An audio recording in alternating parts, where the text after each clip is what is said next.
আল্লাহ আমার রব, এই রবি আমার সব। দামে দামে তুন মনে তারি অনুভব। তোমার দুনিয়াতে আমি যেদিকে তাকাই, অথই নিয়ামতে ডুবে আছি সবাই। পাক পাখালির গানে শুনি তসবি কলো রব, তসবি কলো রব। আল্লাহ আমার রব, এই রবি আমার। আসসালামু আলাইকুম, আলহামদুলিল্লাহ, আসসালাতু ওয়াসসালামু আলা রাসূলিল্লাহ।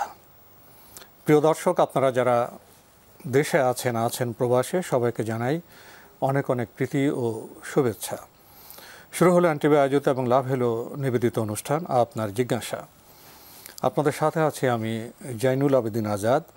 আর আপনাদের মনোজাগা প্রশ্নের জিজ্ঞাসার জবাব দিচ্ছেন বিশিষ্ট আলেম ডক্টর মোহাম্মদ সাইফুল্লাহ। আসসালামু আলাইকুম ওয়া রাহমাতুল্লাহি ওয়া বারাকাতুহু। প্রিয় দর্শক, চলুন তাহলে জিজ্ঞাসার জগতে। শুরুতে একটি চিঠি, আগের চিঠি ঢাকার মতিঝিল থেকে পাঠানো হয়েছে, নাম প্রকাশে অনিচ্ছুক। আপনার শেষের প্রশ্ন এটি লিখেছেন, কয়েকদিন পূর্বে আপনার জিজ্ঞাসা অনুষ্ঠানে বলা হয়েছে সূরা নাহলের 36 নম্বর আয়াতের ব্যাখ্যায় আল্লাহ পাক বলেন, এমন কোনো উম্মত নেই যেখানে আমি রাসূল প্রেরণ করিনি। আমার জানার বিষয়, আরব ভূখণ্ডের বাইরে কোনো নবী রাসূল প্রেরিত হয়েছে কি? আমাদের শেষ নবী হযরত মুহাম্মদ মুস্তাফা সাল্লাল্লাহু আলাইহি ওয়াসাল্লামের সময় অনেক জনবহুল ভূখণ্ড যথা ভারত, চীন ইত্যাদি ছিল। আবার আমাদের নবী করিম সাল্লাল্লাহু আলাইহি ওয়াসাল্লামের সময় আমেরিকান ভূখণ্ড, উত্তর দক্ষিণ আমেরিকা আবিষ্কৃত হয়নি। নবীজি দুনিয়াতে আসেন 570 ঈসাই সালে, অথচ আমেরিকান ভূখণ্ড আবিষ্কার হয়েছে 1492 ঈসাইতে, অর্থাৎ তার মৃত্যুর প্রায় 1000 বছর পর। সেখানে তখন আদিবাসী মানুষ বসবাস করত। তারাও সেখানে আনুমানিক 2000 বছর পূর্ব থেকে বসবাসরত ছিল। তারাও আমাদের জানা মতে কোনো নবী রাসূল পাননি। যদি ভালো মনে হয় এই বিষয়টির ব্যাখ্যা দেবেন। ধন্যবাদ এই ভাইকে। প্রথম কথা হচ্ছে, সূরাতুন নাহলের 36 নম্বর আয়াতে আল্লাহ সুবহানাহু ওয়া তাআলা বলেছেন, ওয়ালাকাদ বাআসনা ফি কুল্লি উম্মাতির রাসূলা, প্রত্যেক উম্মতের কাছে আমি রাসূল প্রেরণ করেছি। অন্য আয়াতের মধ্যে আল্লাহ সুবহানাহু ওয়া তাআলা বলেন, ইন মিন উম্মাতিন ইল্লা খালা ফিহা নাযীর, এমন কোনো উম্মাহ নেই যে উম্মাতের মধ্যে সতর্ককারী অতিক্রম করা যায় নাই। সুতরাং প্রত্যেক উম্মাতের কাছেই সতর্ককারী গিয়েছে। এই যে বক্তব্য, এই বক্তব্য প্রত্যেকের জন্য প্রযোজ্য। এখন আপনি যে ইন্ট্রোডাকশন দিচ্ছেন, সেই ইন্ট্রোডাকশনে আপনার কথা ঠিকই আছে, পরে গিয়ে আপনি কি বোঝাতে চেয়েছেন সেটা আপনি নিজেও বুঝতে পারেননি। আপনার প্রশ্নের মধ্যে আপনি নিজেই পরে বিপদ হয়ে গিয়েছে। কোনো সন্দেহ নেই, পৃথিবীর কোনো ভূখণ্ড নেই, কোনো জাতি নেই যাদের কাছে আল্লাহ সুবহানাহু ওয়া তাআলার পক্ষ থেকে নবী এবং রাসূল আসেন নাই। কিন্তু কোরআনে কারীমে আল্লাহ সুবহানাহু ওয়া তাআলা সবার কথা বর্ণনা করেন নাই, বর্ণনা করার দরকার হয়নি। কিন্তু সমস্ত নবী এবং রাসূলদের নাম, এত কোরআন অনেক এত বিশাল কিতাব করা হয়নি, যেটা হেদায়েতের জন্য যতটুকু প্রয়োজন ততটুকু আল্লাহ সুবহানাহু ওয়া তাআলা কী করেছেন, বর্ণনা করেছেন। যেহেতু কোরআন একটি হেদায়েতের কিতাব এবং সংশ্লিষ্ট হেদায়েতের সাথে জড়িত যারা আছে, যে বিষয়গুলো দরকার সেগুলো আল্লাহ সুবহানাহু ওয়া তাআলা উল্লেখ করেছেন। এই জন্য আল্লাহ সুবহানাহু ওয়া তাআলা আমেরিকার কথা উল্লেখ করেন নাই, কারণ তখন যদি আরবদেরকে এই উম্মি জাতিকে, আরব উম্মি জাতিকে যদি বলা হতো যে আমেরিকার একটা বিশাল বর্ণনা দেওয়া হতো, তখন রাসূলুল্লাহ সাল্লাল্লাহু আলাইহি ওয়াসাল্লাম তাদেরকে এটা বুঝাতে পারতেন না, কারণ তাদের মাথার মধ্যে তখন এটা আসতো না। তখন যদি চীন সম্পর্কে তাদেরকে ধারণা দেওয়া হতো, চীনের সম্পর্কে, তাহলে হয়তো তাদের কাছে এটা স্পষ্ট হতো না। এই জন্য যেহেতু সরাসরি রাসূলুল্লাহ সাল্লাল্লাহু আলাইহি ওয়াসাল্লাম যাদেরকে অ্যাড্রেস করেছেন, রাসূলুল্লাহ সাল্লাল্লাহু আলাইহি ওয়াসাল্লাম সরাসরি যাদেরকে সম্বোধন করেছেন, তারা হচ্ছেন উম্মি আরব জাতি। তো রাসূলুল্লাহ সাল্লাল্লাহু আলাইহি ওয়াসাল্লাম তাদেরকেই যে অ্যাড্রেসগুলো করেছেন সেগুলোর মধ্যে এই কথাগুলো উল্লেখ করে দিয়েছেন, যেগুলো তাদের জন্য প্রয়োজন, তাদের হিদায়াতের জন্য প্রয়োজন। পাশাপাশি কমন যে বক্তব্যগুলো গোটা উম্মতের জন্য প্রয়োজন, গোটা মানে মাখলুকাতের বিশ্ববাসীর জন্য প্রয়োজন, সেগুলো আল্লাহ সুবহানাহু ওয়া তাআলা আমভাবে বলে দিয়ে গেছেন। এই জন্য কথা বলার সুযোগ নেই যে চীন, ভারত, আমেরিকা সেখানে কোনো নবী এবং রাসূল আসে নাই, কথা বলার তো সুযোগ নেই, কেউ বলতে পারবে না, যেহেতু কোরআন প্রমাণ করতেছে এসেছেন। কিন্তু সুনির্দিষ্টভাবে কোনো ব্যক্তিকে, সুনির্দিষ্টভাবে কোনো দলকে, যেহেতু কোরআন দ্বারা প্রমাণিত হয়নি, আপনি তাকে নবী, রাসূল অথবা আল্লাহর পক্ষ থেকে প্রেরিত ব্যক্তি আখ্যায়িত করার সুযোগ নেই, যেহেতু কোরআনের মধ্যে এটা আমরা পাইনি। জি, ওনার যে প্রশ্নর পরিধি বিভিন্ন সূত্র উল্লেখ করেছেন, সেখানে আমার মধ্যে কিছু বিষয় জেগেছে যা আপনার সামনে পেশ করতে চাই। প্রথমত, যদি সময়কাল বিবেচনা করেন, তো আমাদেরও সময়কাল বিবেচনা করতে হবে। নবী সাল্লাল্লাহু আলাইহি ওয়াসাল্লামের একটি নির্দিষ্ট সময়কাল আছে, নির্দিষ্ট ভূগোল আছে, কিন্তু আল্লাহর তো নির্দিষ্ট সময়কাল নেই, নির্দিষ্ট ভূগোল নেই। তিনি তো নবী সাল্লাল্লাহু আলাইহি ওয়াসাল্লামের আগেও তো ইসলামের নবী প্রেরণ করেছেন। ঈসা আলাইহিস সালাম, মুসা আলাইহিস সালামকে ইসলামের নবী নন? আদম আলাইহিস সালামকে ইসলামের নবী নন? তাহলে নবী সাল্লাল্লাহু আলাইহি ওয়াসাল্লামের আগের ভুবন সম্পর্কে, ভূগোল সম্পর্কে কথা বলতে গেলে সেখানে আমরা কোরআনের আলোকে আমরা নবীদের পেয়েছি, আল্লাহর হেদায়েত বাণী পেয়েছি, এবং তারা ইসলামের প্রতিনিধিত্ব করেছেন। তাহলে তারাও নবী সাল্লাল্লাহু আলাইহি ওয়াসাল্লাম আগের মানুষ হওয়ার পরও তারাও নবীদের পেয়েছেন, ইসলামের বাণী পেয়েছেন, কেউ বঞ্চিত হননি। আর নবী সাল্লাল্লাহু আলাইহি ওয়াসাল্লামের ইন্তেকাল পরে যদি কোনো ভূগোল আবিষ্কৃত হয়, তাহলে নবী সাল্লাল্লাহু আলাইহি ওয়াসাল্লাম তো আখির নবী, তিনি তো সবার নবী, তিনি তো রাহমাতুল লিল আলামিন। তাহলে তার যারা সাহাবা আছে, তাবেঈন আছে, প্রতিনিধি আছে, মুসলিম আছে, তারা কি তার বাণীকে যদি পৌঁছে দেওয়া হয়, তাহলে কি আল্লাহর বাণী নবী সাল্লাল্লাহু আলাইহি ওয়াসাল্লামের যে আপনার জীবনযাপন পদ্ধতি তাকে পৌঁছে দেওয়া হবে না? তাহলে কোনো মানুষ বঞ্চিত হবে না? বঞ্চিত তো হয়নি, প্রশ্নই আসে না, যেহেতু সর্বশেষ নবী মুহাম্মদ সাল্লাল্লাহু আলাইহি ওয়াসাল্লাম তিনি সর্বশেষ নবী এবং রাসূল। কিন্তু তার এই মেসেজ তিনি এমনভাবে দিয়ে গেছেন যে কিয়ামত পর্যন্ত এই মেসেজ বহনকারী একদল লোক সারা বিশ্বের সমস্ত মানুষের কাছে সেটি পৌঁছে দেবে, এবং পৃথিবীতে এমন কোনো ভূখণ্ড নেই যে ভূখণ্ডে তার প্রতিনিধি তার পক্ষ থেকে এই মেসেজ দিয়ে যাননি। এবং আপনার প্রশ্ন সেটা নয়, আপনার প্রশ্ন হচ্ছে যে মানে ভারতে আসছে কিনা, আমেরিকাতে আসছে কিনা, সেটা আমার মনে হচ্ছে জানতে চেয়েছেন। অবশ্যই আসছে, তো অবশ্যই কোনো সন্দেহ নেই। আমরা ভারতে কোটি কোটি মুসলিম কিভাবে হলাম, আমরা কিভাবে মুসলিম হলাম, ইতিহাস তো আছে। জি, এগুলো তো স্পষ্ট বিষয় যে নবী এবং রাসূলদের মেসেজগুলো আসলে মানে তখনকার সুনির্দিষ্ট কওমের কাছে অথবা সুনির্দিষ্ট এলাকায় যদিও নবী এবং রাসূলদেরকে প্রেরণ করা হতো, তাদের মেসেঞ্জার, তাদের পক্ষ থেকে বার্তাবাহকরা আল্লাহর বান্দাদের কাছে যুগে যুগে সর্বত্র এগুলো প্রচার প্রসার করেছেন। আমরা জানলাম বিষয়টি সম্পর্কে। প্রিয় দর্শক, আমাদের হাতে একটি ইমেল যিনি পাঠিয়েছেন, নাম প্রকাশে অনিচ্ছুক, লিখেছেন, আপনাদের অনুষ্ঠানে আমি একটি প্রশ্ন পাঠিয়েছিলাম যে বাবা ও মায়ের আপন চাচা ও মামারা কি কোনো মেয়ের মাহরাম? তাদের সামনে কি মেয়েদের পর্দার সাথে আসতে হবে? এই প্রশ্নটির উত্তরে আমাদের অনুষ্ঠানে অন্য একজন শায়েখ বলেছিলেন, বাবা মায়ের আপন চাচা ও মামারা মেয়ের জন্য মাহরাম, এবং তাদের সামনে নন মাহরামদের মতো পর্দা করতে হবে না। কিন্তু আপনাদের অন্য একটি অনুষ্ঠানে শায়েখ মোহাম্মদ সাইফুল্লাহ বলেছেন, দাদা দাদি ও নানা নানির আপন ও সৎ ভাইয়েরা কোনো মেয়ের জন্য মাহরাম হবে না, তাদের সামনেও পর্দা করতে হবে। এখন এই বিষয়টি সম্পর্কে কোনটি সঠিক জানতে চেয়েছেন আপনি? এখানে যাদের সম্পর্কে জানতে চেয়েছেন, বাবা মায়ের আপন চাচা ও মামারা মেয়ের জন্য মাহরাম কিনা? বাবা মায়ের আপন চাচা ও মামারা, চাচা এবং মামা, না এটা মাহরাম নয়, মাহরাম নয়, জি মাহরাম হবে না, জি মাহরাম হবে না, এটাই তো জি জি এটাই বিশুদ্ধ। জি, ধন্যবাদ আপনাকে।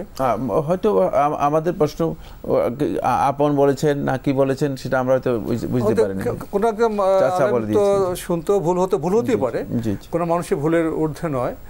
যেটা ভুল হয় সেটা আমরা প্রশ্ন করব, আমরা শুদ্ধ বিষয়টি জেনে নেব।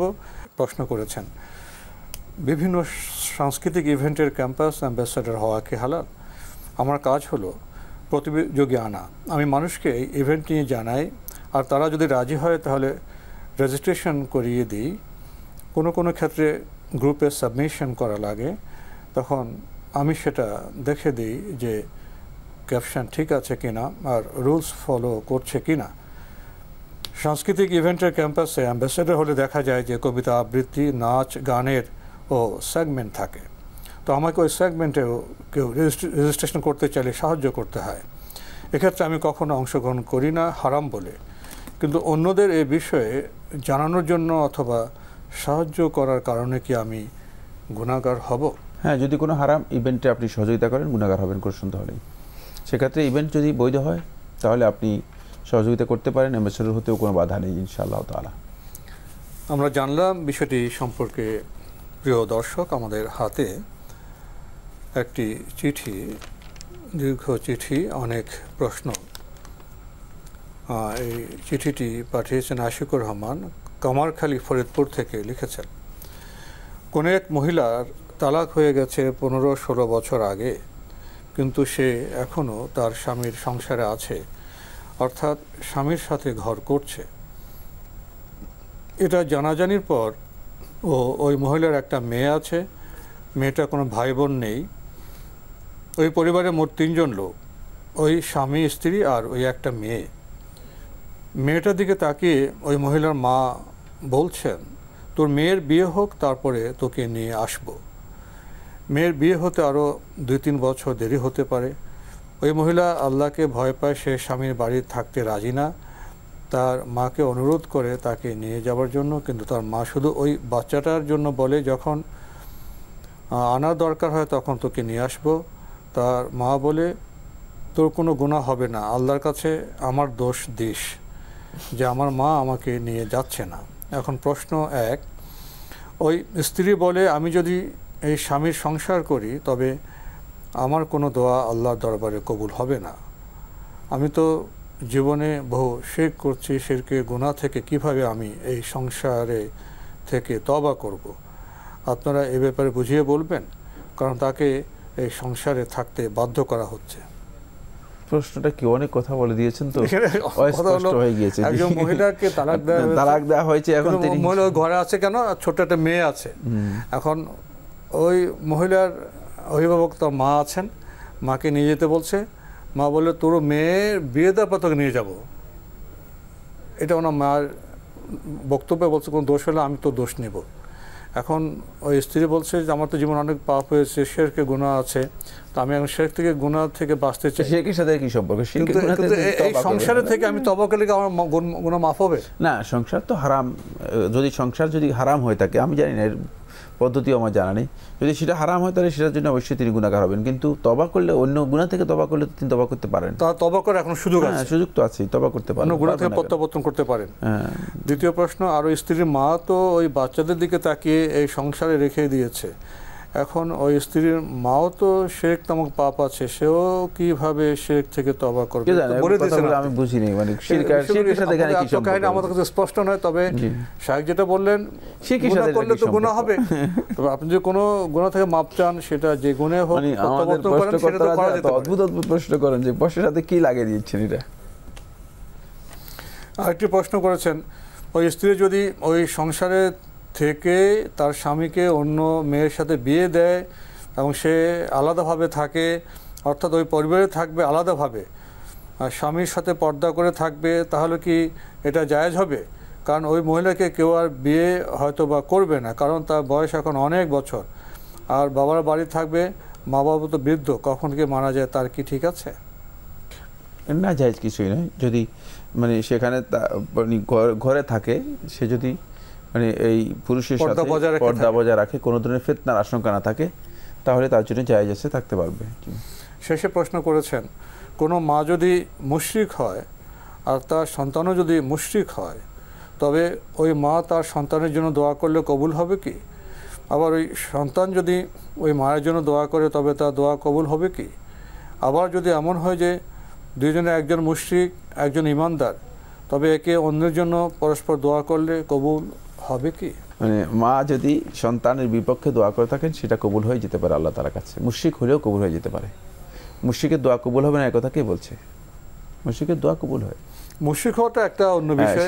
শিরকের কারণে সে ব্যক্তি হয়তো গুনাহ পাবে, শাস্তি পাবে। দোয়া তো আল্লাহর কাছে, দোয়া তো আল্লাহ রাব্বুল আলামিনের কাছে করলে কবুল হয়ে যাবে, যেখানে শয়তানের দোয়া পর্যন্ত আল্লাহ সুবহানাহু ওয়া তাআলা কবুল করেছেন। সুতরাং মুশরিক ব্যক্তির দোয়া কবুল হয় না এটা কে বলেছে? কিন্তু আপনি যে কথাটা বলেছেন সেটা হচ্ছে শিরকের অপরাধ থেকে বাঁচতে হলে অবশ্যই শিরক থেকে তওবা করতে হবে। আমাদের হাতে আরও একটি চিঠি পাঠিয়েছেন তাহমিদ লালমনিরহাট থেকে। আগের চিঠি অনেক প্রশ্ন ছিল। 18 নম্বর প্রশ্নে আপনি লিখেছেন, প্রত্যেক দিন সকাল বিকাল নবীজি সাল্লাল্লাহু আলাইহি যে আজকারগুলি করতেন ঠিক সেভাবেই পড়তে হবে, না একটির সঙ্গে অন্যটি যুক্ত করা যাবে?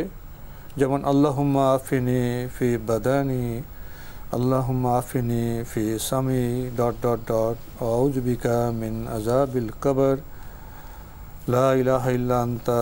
আমি যদি পড়ি আল্লাহুম্মা আফিনি ফি বাদানি, আল্লাহুম্মা আফিনি ফি সামি, আল্লাহুম্মা আফিনি ফি বাসরি, লা ইলাহা ইল্লা আনতা, আল্লাহুম্মা ইন্নী আউযু বিকা মিনাল কুফরি ওয়াল ফাকরি আল মাগরামি আল মাসামি আল হারামি ফিতনাতিল গিনায়া, আউযু বিকা মিন আযাবিল কবর, লা ইলাহা ইল্লা আনতা।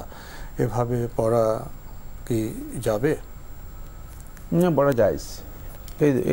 এই জিকিরগুলো মানে আপনি যেভাবে বলেছেন সেভাবে পড়া জায়েজ রয়েছে। তবে হুবহু টেক্সট নবী সাল্লাল্লাহু আলাইহি ওয়াসাল্লাম যেভাবে এসেছে সেটা পড়তে পারলে ভালো। জি, এগুলোর মধ্যে যদি কেউ মানান পড়ে তাহলে জায়েজ রয়েছে। মানান পড়ে বলতে বোঝায় আগ পর করতেও জায়েজ আছে, আবার যদি অর্থগত দিক থেকে ঠিক রেখে যদি পড়েন তাহলেও জায়েজ রয়েছে। এটা হয়তো আপনি বুঝেন নাই, বা যারা বুঝেন তারা বুঝবেন। মানে শব্দ ঠিক রেখে পড়াও জায়েজ, আবার ওই শব্দের অনুরূপ অর্থবোধক শব্দ দিয়েও পড়া জায়েজ রয়েছে। যেমনিভাবে আগপর করাও জায়েজ রয়েছে। জি, প্রিয় দর্শক, আমরা বিষয়টি সম্পর্কে অবগত হলাম। আমাদের হাতে আরও একটি ইমেল, অনেকগুলো প্রশ্ন পাঠিয়েছেন SM রাকিবুল হাসান রাকিব। আপনি লিখেছেন, কিছুদিন আগে আমি কতিপয় প্রশ্ন পাঠিয়েছিলাম। আমার চরম অসুস্থতা, চরম অর্থনৈতিক দুরবস্থা ও আশাহতের কথা বর্ণনা করেছিলাম। আপনারা দ্বিতীয় প্রশ্নটি পড়েননি, হয়তো কোনো কারণ থাকতে পারে, সঠিক জানি না। আমি আবারও উক্ত প্রশ্নটি পাঠালাম, যদি সঙ্গত মনে করেন পড়তে পারেন। আপনার প্রশ্নটি এরকম, কোনো ব্যক্তি বা অর্গানাইজেশন কর্তৃক কি জাকাত মানি বা জাকাত ডোনেশনের টাকার ব্যবস্থা করা দেওয়া যাবে আমাকে প্লিজ? এখন আপনার এই যে প্রশ্নটি আমরা কেন পড়িনি, আপনি প্রশ্ন করাতে এর ব্যাখ্যা এখন আমাদের দেওয়া প্রয়োজন। এখন আপনার এই বিষয়টি যদি আমরা টেলিভিশনে আমাদের পর্দায় বলি, আপনার টেলিফোন নাম্বার বা ব্যাংকের অ্যাকাউন্ট নাম্বার বলি, সেক্ষেত্রে তো আমাদের কিছু দায়িত্ব পালন করতে হবে। আপনার সাথে আমাদের জানা নেই, পরিচয় নেই, এভাবে যদি আমরা এই কাজটা শুরু করি, এটা শেষ কোথায় হবে বলতে পারেন? এসব ক্ষেত্রে ব্যক্তিগত যোগাযোগ প্রয়োজন। সেক্ষেত্রে আমরা জেনে বুঝে সঙ্গত মনে করলে কতটুকুন দায়িত্ব নেওয়া যাবে সে বিষয়টি স্পষ্ট হলে হয়তো কোনো ভূমিকা পালন করা যায়। আমাদের অনুষ্ঠান তো এই কাজের জন্য নয়। এভাবে তো আমরা প্রমোট করতে পারি না। আশা করি এবার বুঝতে পেরেছেন কেন আপনার সেই প্রশ্নটি পড়িনি। সেই প্রশ্নটি না পড়ার কারণ সম্পর্কে কিছুটা বললাম। এরপরে আপনি না, এটা তো প্রশ্ন নয়, এখানে উনাকে জানতে হবে যেটা তো আসলে উনি প্রশ্ন করেন না, এটা উনি কালেকশনের জন্য দরখাস্ত করেছেন। কালেকশনের দরখাস্ত ব্যক্তিগতভাবে করতে হয়। কালেকশনের দরখাস্ত আপনি একটা জীবন ঘনিষ্ঠ প্রশ্ন উত্তরের প্রোগ্রামের মধ্যে করেছেন, এটাও তো আপনার উচিত হয়নি, আপনার এই কাজটাই উচিত হয়নি। আপনি ব্যক্তিগতভাবে যদি দরখাস্ত নিয়ে আসেন, সংশ্লিষ্ট কর্তৃপক্ষের কাছে দরখাস্ত করেন, হতে পারে যে তারা সহযোগিতাও করতে পারতেন। কিন্তু আপনি এখানে কালেকশনের জন্য আমাদেরকে মানে জীবন ঘনিষ্ঠ প্রশ্ন উত্তরের প্রোগ্রামের মধ্যে আপনি প্রশ্ন বলতেছেন, আপনার এটা প্রশ্ন, এটা তো প্রশ্ন না, এটা আসলে কালেকশনের জন্য আপনি নিজে ব্যক্তিগত সাহায্যের জন্য দরখাস্ত করেছেন, দুইটা এক জিনিস নয়। জি, তো আজকে আমাদের এখানে শেষ করতে হচ্ছে। আপনাকে অনেক ধন্যবাদ। আপনাকে অনেক ধন্যবাদ।